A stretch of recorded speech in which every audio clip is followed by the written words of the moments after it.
जय श्री राम। श्लोक संख्या 36। तो भगवान ने मन को वश में करने के उपाय बतलाए। यहाँ यह जिज्ञासा होती है कि मन को वश में न किया जाए तो क्या हानि है। इस पर भगवान क्या कहते हैं? असंयतात्मना योगो दुष्प्राप इति में मतिः वश्यात्मना तु यतता शक्यो अवाप्तु मुपायतः। असंयतात्मना योगो दुष्प्राप इति में मतिः वश्यात्मना तु यतता शक्यो अवाप्तु मुपायतः।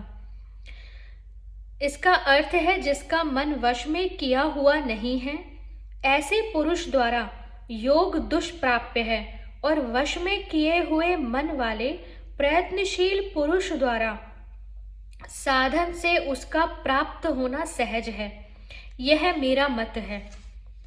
प्रश्न है, मन को वश में न करने वाले पुरुष के द्वारा इस समत्व योग का प्राप्त होना अत्यंत कठिन क्यों है?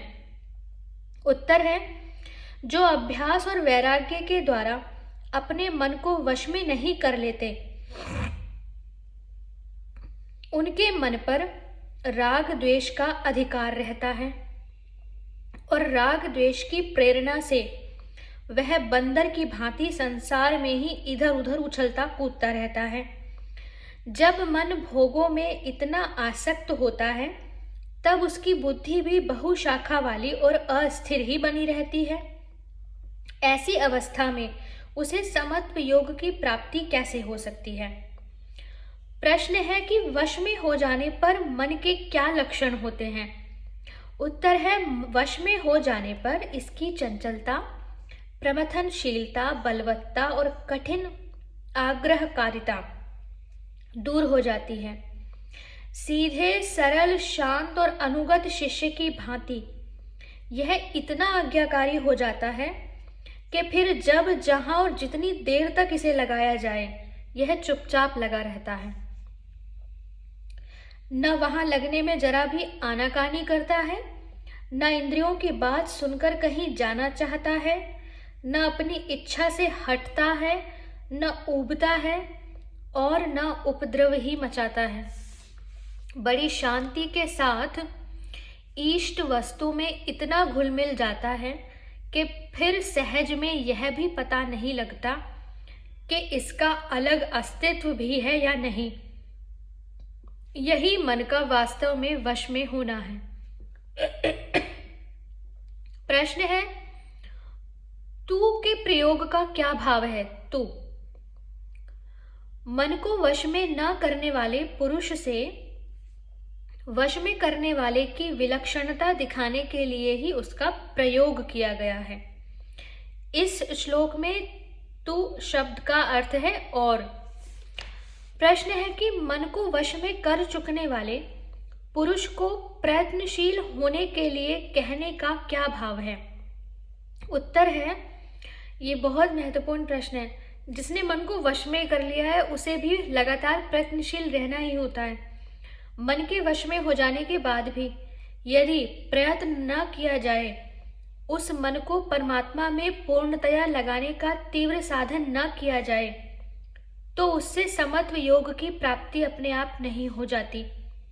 अतः प्रयत्न की आवश्यकता सिद्ध करने के लिए ही ऐसा कहा गया। प्रश्न है कि मन के वश में हो जाने पर समत्व रूप योग की प्राप्ति के साधन क्या हैं? उत्तर है कि अनेकों साधन हैं। उनमें से कुछ इस प्रकार हैं। सबसे पहला, कामना और संपूर्ण विषयों को त्याग कर विवेक और वैराग्य से युक्त पवित्र, स्थिर और परमात्ममुखी बुद्धि के द्वारा मन को नित्य निरंतर विज्ञानानंद घन परमात्मा के स्वरूप में लगाकर उसके सिवा और किसी का भी चिंतन न करना। 6 अध्याय का 25वां श्लोक। दूसरा है, संपूर्ण चराचर जगत के बाहर भीतर, ऊपर नीचे, सब और एकमात्र सर्वव्यापक नित्य विज्ञानानंद घन परमात्मा को ही परिपूर्ण देखना। अपने सहित समस्त दृश्य प्रपंच को भी परमात्मा का ही स्वरूप समझना और जैसे आकाश में स्थित बादलों के ऊपर नीचे बाहर भीतर एकमात्र आकाश ही परिपूर्ण हो रहा है तथा वह आकाश ही इसका उपादान कारण भी है, वैसे ही अपने सहित इस सारे ब्रह्मांड को सब ओर से परमात्मा के द्वारा ओत प्रोत और परमात्मा का ही स्वरूप समझना। 13वें अध्याय का 15वां श्लोक। तीसरा साधन है शरीर, इंद्रिय और मन द्वारा संसार में जो कुछ भी क्रिया हो रही है वह गुणों के द्वारा ही हो रही है, अर्थात इंद्रियां अपने अपने अर्थों में बरत रही हैं, ऐसा समझकर अपने को उन सब क्रियाओं से सर्वथा पृथक दृष्टा साक्षी समझना और नित्य विज्ञानानंद घन परमात्मा में अभिन्न भाव से स्थित होकर समष्टि बुद्धि के द्वारा अपने उस निराकार अनंत चेतन स्वरूप के अंतर्गत संकल्प के आधार पर स्थित दृश्य वर्ग को क्षण भंगुर देखना। ये साधन 5वें अध्याय के 8 से 9वें श्लोक और 14वें अध्याय के 19वें श्लोक में कहा गया है।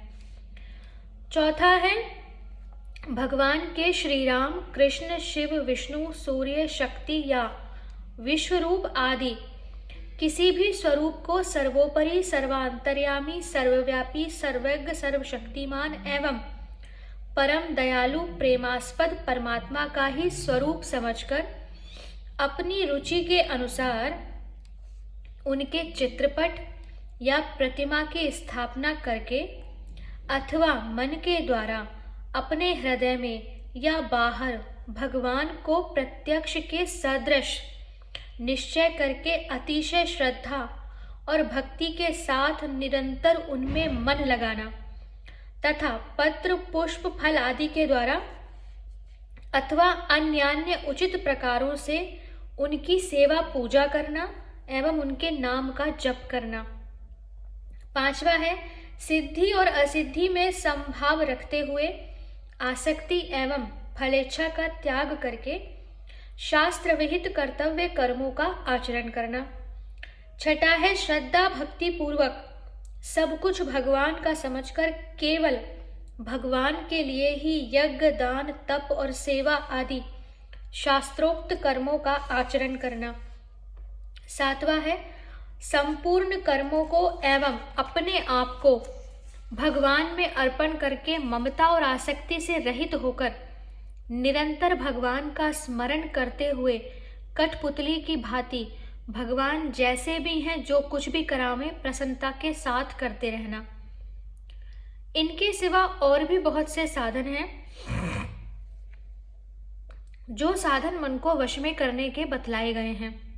मन के वश में होने के बाद श्रद्धा और प्रेम के साथ परमात्मा की प्राप्ति के उद्देश्य से करते रहने पर उनके द्वारा भी समत्व योग की प्राप्ति हो सकती है। योग सिद्धि के लिए मन को वश में करना परम आवश्यक बतलाया गया। इस पर यह जिज्ञासा होती है कि जिसका मन वश में नहीं है किंतु योग में श्रद्धा होने के कारण जो भगवत प्राप्ति के लिए साधन करता है उसकी मरने के बाद क्या गति होती है। इसी के लिए अर्जुन पूछते हैं श्लोक संख्या 37 अयति ही श्रद्धयोपेतो योगाच्चलित मानसः अप्राप्य योग संसिद्धिम काम गतिम कृष्ण गच्छति। अयति ही श्रद्धयो उपेतः योगात् चलित मानसः अप्राप्य योग संसिद्धिम काम गतिम कृष्ण गच्छति। अर्जुन बोले, हे श्री कृष्ण, जो योग में श्रद्धा रखने वाला है किंतु संयमी नहीं है, इस कारण जिसका मन अंत काल में योग से विचलित हो गया है, ऐसा साधक योग की सिद्धि को अर्थात भगवत साक्षात्कार को न प्राप्त होकर किस गति को प्राप्त होता है। प्रश्न है, यहाँ अयति का अर्थ प्रयत्न रहित न करके असंयमी क्यों किया गया। पिछले श्लोक में जिसका मन वश में नहीं है, उस असंयतात्मा के लिए योग का प्राप्त होना कठिन बतलाया गया। वही बात अर्जुन के इस प्रश्न का बीज है। इसके सिवा श्रद्धालु पुरुष द्वारा प्रयत्न न होने की शंका भी नहीं होती। इसी प्रकार वश में किए हुए मन के विचलित होने की भी शंका नहीं की जा सकती। इन्हीं सब कारणों से प्रयत्न न करने वाला अर्थ न करके जिसका मन जीता हुआ नहीं है, ऐसे साधक के लक्ष्य से असंयमी अर्थ लिया। दूसरा प्रश्न है, यहाँ योग शब्द किसका वाचक है, उससे मन का विचलित हो जाना क्या है, एवं श्रद्धा युक्त मनुष्य के मन का उस योग से विचलित हो जाने में क्या कारण है। उत्तर है कि यहाँ योग शब्द परमात्मा की प्राप्ति के उद्देश्य से किए जाने वाले सांख्य योग, भक्ति योग, ध्यान योग, कर्म योग आदि सभी साधनों से होने वाले संभाव का वाचक है। शरीर से प्राणों का वियोग होते समय जो संभाव से या परमात्मा के स्वरूप से मन का विचलित हो जाना है, यही मन का योग से विचलित हो जाना है। और इस प्रकार मन के विचलित होने में मन की चंचलता, आसक्ति, कामना, शरीर की पीड़ा और बेहोशी आदि बहुत से कारण हो सकते हैं। प्रश्न है, योग संसिद्धिम पद किस सिद्धि का वाचक है और उसे न प्राप्त होना क्या है।